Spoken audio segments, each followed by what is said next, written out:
Joining us now to review some of the headlines of today's newspapers from around the world is Arise News analyst Emmanuel Malabai Tefeni. Good morning, Ruben. Good morning. Good morning, Rufai. Morning, sir. Good morning, Victoria Tundu, MKO Abiola. Good morning, Mr. Fedi. Yes, let's start with this day, Nigeria's newspaper of records. The lead story, Summon Police Council over Insecurity. State policing, PDP governors urge Buhari, seek executive bill on devolution of powers. 24 governors now back open grazing ban. Meeting a political jamboree, says APC. Yes, the governors of the PDP, under the aegis of the PDP, met yesterday in the ancient city of Ibadan. And, of course, they restated what the southern governors did in Asaba last week. And, of course, they are asking the president to summon the police council over insecurity. Now, other newspapers are reporting this story also. The Ibadan-based Nigerian Tribune, PDP governors to Buhari send bill to National Assembly for power devolution now. Back restructuring, ranching to end clashes. 36 governors meet tomorrow over controversial executive order, 10 others. Yes, it looks simple, but if the president is not keen on devolution of powers, nothing will happen.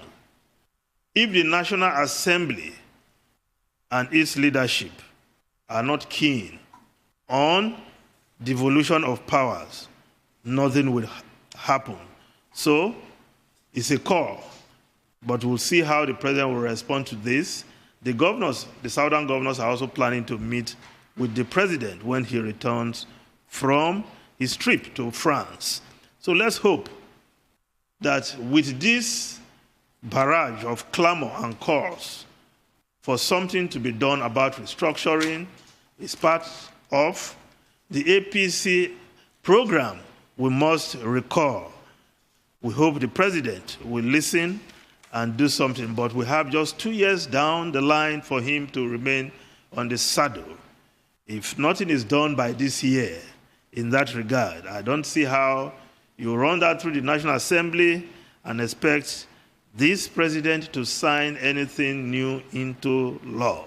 That is my view. But above the masthead of the Nigerian Tribune newspaper, only 9% of armed forces budget spent on equipment. That's according to the Speaker of the House of Representatives, Femi Gbajabiamila.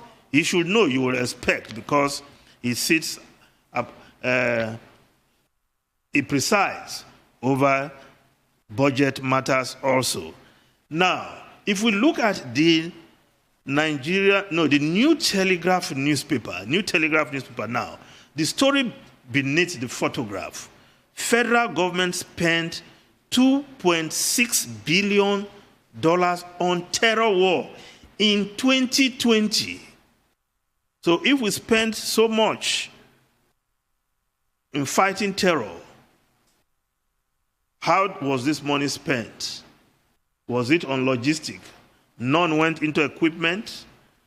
Questions we must answer. And according to that report, Nigeria requires alternative source of military funding. That's Femi Gbajabiamila, who is also making that statement. But if we look at other newspapers, the Guardian newspaper, Nigeria's The Guardian newspaper, PDP governors call for state police restructuring, ranching. The lead story. Beneath the photograph, NLC vows to bring Kaduna government to its knees. And that is also the lead story of Daily Trust newspaper. NLC, the Nigerian Labour Congress strike, grounds Kaduna as El-Rufai remains adamant. Residents stranded, banks, hospitals, schools shut. Business owners, others groan over power outage. IGP, the Inspector General of Police, beefs up highway security as workers ground trains. State $2 trillion economy struggles with shutdown. Now, the governor, Nasir El-Rufai, is not budging. He said he cannot be intimidated or blackmailed. But the workers who are saying what the government is doing, the government calls it right-sizing, the workers call it massive retrenchment. Now, somewhere along the line, there has to be a meeting point. Otherwise, over the next 5 days, this is warning strike, they call it. I wonder what total strike will look like. But over the next 5 days, the workers in Kaduna and the governor of Kaduna State, eyeball to eyeball, who blinks first? But I think somewhere along the lines, they should be talking. Now, the Daily Independent newspaper, Nigeria's ports, poor infrastructure, clearing processes, hot trade facilitation. Now, the government has talked so much about ease of doing business. But if there is one place where you have bottlenecks, it's at the Nigerian ports. And this report is about the problem at the Nigerian ports. And this, according to the investigation, that the ease of doing business mantra seems to be collapsing when it comes to maritime, the maritime sector. That this is due to poor clearing processes, dilapidated infrastructure, corruption, and human impediments, amongst others. Of course, we know about the ports. Those of us who worked in Apapa know that part of what is causing the gridlock has to do with the operations inside the port also. Now, the Punch newspaper, INEC meets security chiefs.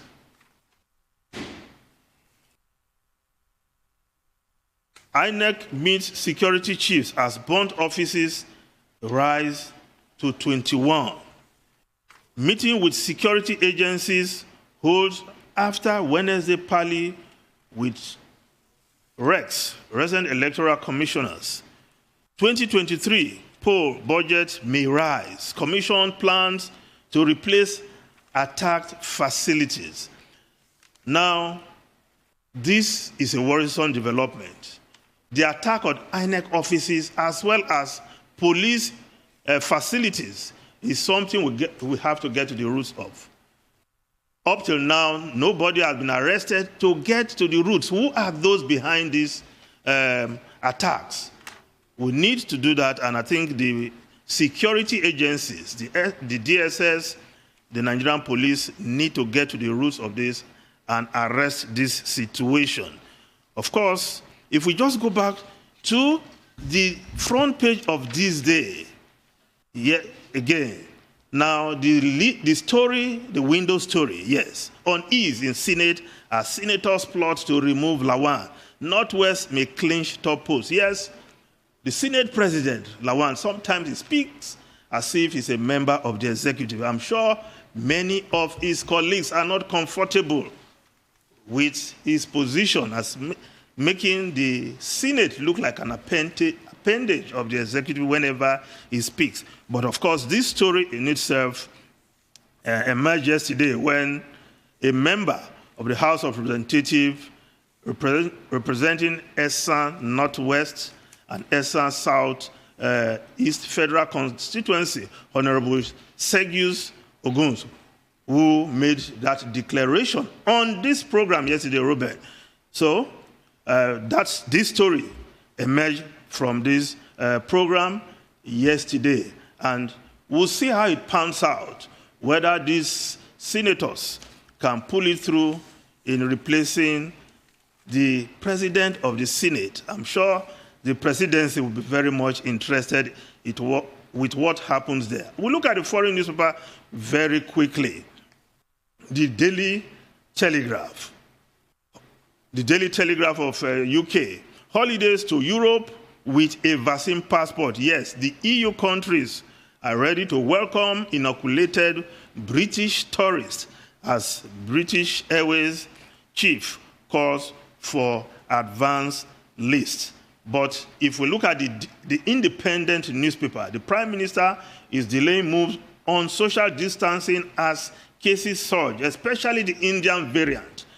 The Indian variant infections has almost doubled in the last 4 days. 77% increase from 1,313 cases to 2,323 cases in 2 days. So the Prime Minister himself is worried and is delaying further ease of restrictions as relates to social distancing.